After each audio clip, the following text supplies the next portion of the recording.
বাবা কোন থেকে চেপে যাইছে, বাবার কাছে একটা মাল গালা পটের খোঁজ করেই নিতে হবে। বাবা বল বাচ্চা, বল বাচ্চা, তোর কি চাই?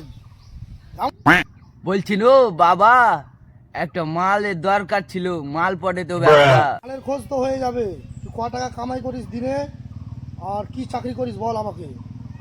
বলছি তুমি মালের ব্যাপারটা আগে ধরে দাও, মাল পাবো না। আরে বাচ্চা, বলছি দিনে তুই ক টাকা কামাস?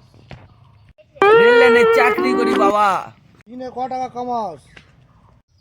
বলছি টাকা পেয়েছে তো দূরে থাক, তুমি আগে একটা মালের খোঁজ করে দাও না। বুঝতে পারছিস না তুই দিনে ক টাকা কামাস সেটা বল আমাকে আগে। তুমি মালটা করে দিবে না, তোমার মাথা ফাটাবো। তুই বেশি মাল করিস না, মালের ব্যাপারটা হয়ে যাবে, করে দেবো। বাবা তাহলে মালটা পড়বে না। তেলে Le mother.